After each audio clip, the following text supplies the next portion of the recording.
A father gets a call on December 10th, 2021, telling him to get home right now. When he arrived at his door, he discovered a tragedy that no father could have predicted. It would uncover a sinister secret that he had never known, and it was startling and tragic.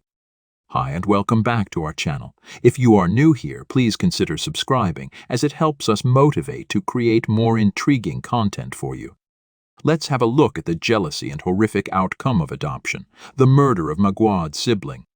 The Maguad family lived in the Philippine province of North Cotabato, in the village of San Isidro, Barangay Bang. Lavella Maguad, the mother, was the principal of the neighborhood elementary school, and her father, Cruz Maguag, was a committed high school teacher. Despite their lack of wealth, they had a nice life together. They raised two outstanding kids. Their younger brother, 16-year-old Criswell Lewis, wanted to be a lawyer, while their oldest, 18-year-old Crystal Gwen, was a nursing student in 2021. They were both outstanding students with hearts brimming with empathy and kindness. In that same year, Gwen met a lovely 17-year-old named Janice Abiel.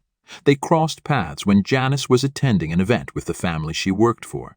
Interestingly, Janice's employers knew Gwen's family, and as soon as Gwen and Janice met, they became fast friends. Gwen and Lewis started to understand more about Janice's past as their friendship grew.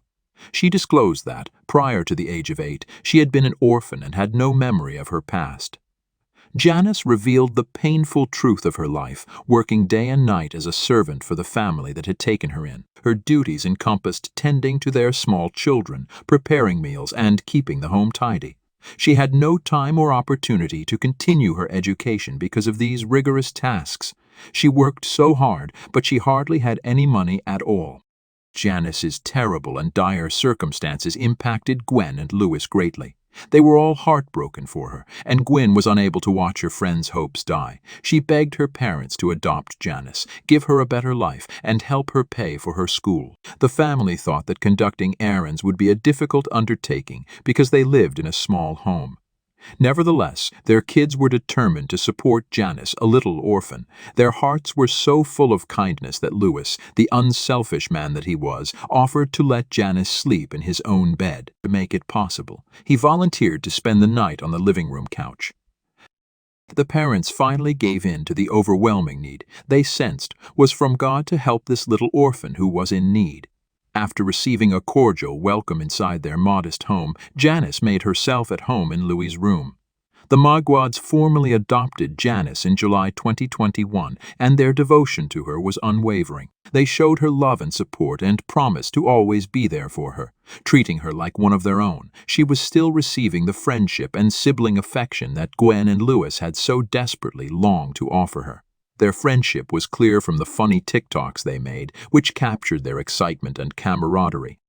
However, as it often happens in life, their friendship ended very suddenly.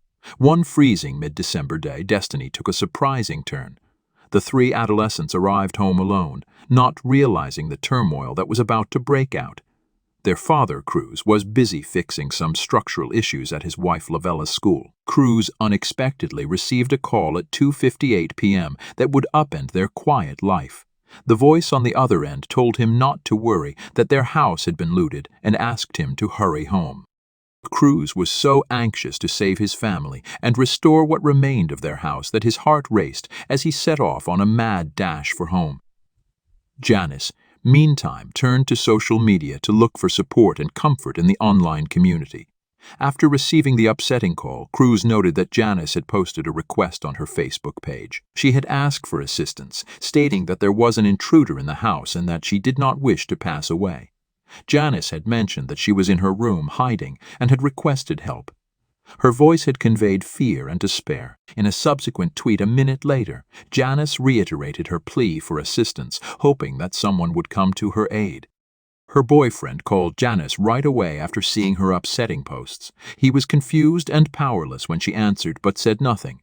Unable to get an answer, he grudgingly hung up, not realizing the seriousness of the issue his girlfriend had just revealed to the world. Janice had sent Lavella a note beseeching for assistance with the words, "Mama, please help." Lavella reacted promptly by making a call, but Janice did not answer. It was during this moment that Janice made a bold choice. She altered her name on Facebook from Janice Maguad to JP. This abrupt change was mysterious in nature, which only served to further complicate an already confusing scenario. Cruz got home within 15 minutes of receiving that concerning call. He swung open the gate, his heart thumping in his chest. He saw a knife lying discarded outside their front door and a blanket drenched in blood. The image chilled him to the bone, compounding the feeling of dread that had gripped him since that fateful phone call. His heart was racing with excitement as he got closer to the front door. However, he discovered the handle was locked as he attempted to turn it. He turned to face the back door, frustrated. A rush of fear overcame him as he walked in.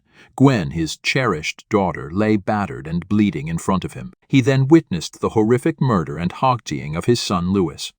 He cried out for his daughter Janice but got no response and panic set in.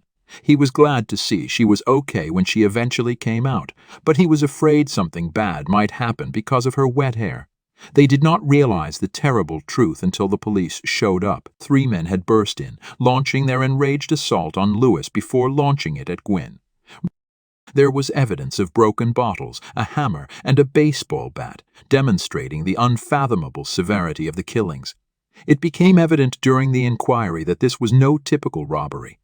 The murder weapons themselves served as a testimonial to the attackers' ferocity, and their degree of hatred and anger was terrifying. The sight would haunt Cruz for the rest of his life. It was a vision of unfathomable horror.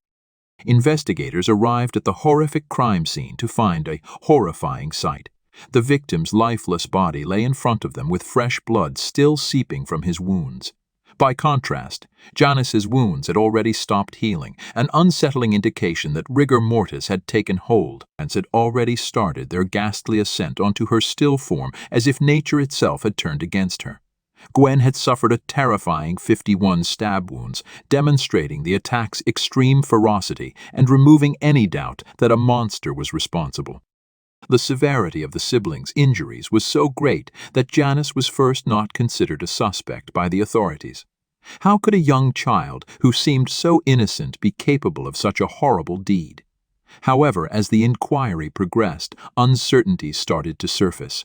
Janice, the only survivor of this nightmare attack, began to cast doubt. Both Cruz and the police could not help but wonder about her involvement. Cruz was the one who initially picked up on an important detail. Only Janice and he had knowledge of the murder weapon, a hammer. The only other person who knew where it was Janice, and he remembered placing it close to the washing area. Moreover, Janice's story of hiding in the room did not appear credible. She could not have stayed hidden for long because the attackers had fled the room in utter chaos. If that was where she was hiding, someone would have found her in the midst of the mayhem. As the pieces of this bizarre puzzle came together, suspicion started to grow toward Janice. Janice found herself in the center of all this as the reality behind this violent, off-the-rails attack began to unravel. Following the cleanup of the crime scene, Cruz and Lavella searched their house for any indications as to what the robbers who later turned murderers had taken.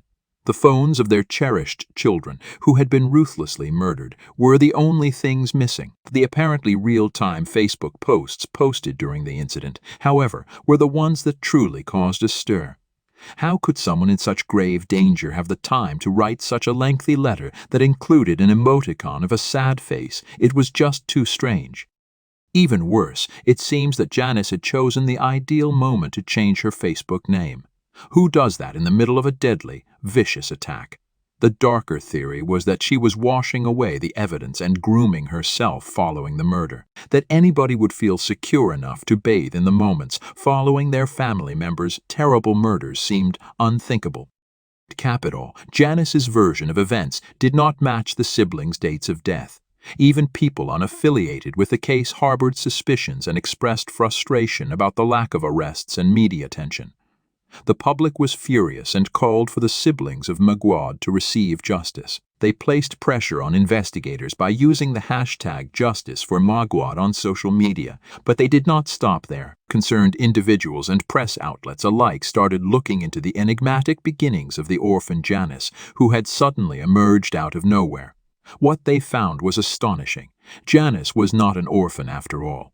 In fact, a 2013 picture showed her by herself on a ship, and her family had tried and failed to find her. However, the probe continued. News organizations from the area learned that Janice had 3 more siblings and that her biological parents were still living. But the story became more complicated. Janice had been corresponding with her mother through Facebook Messenger the whole time she was residing with the Maguads.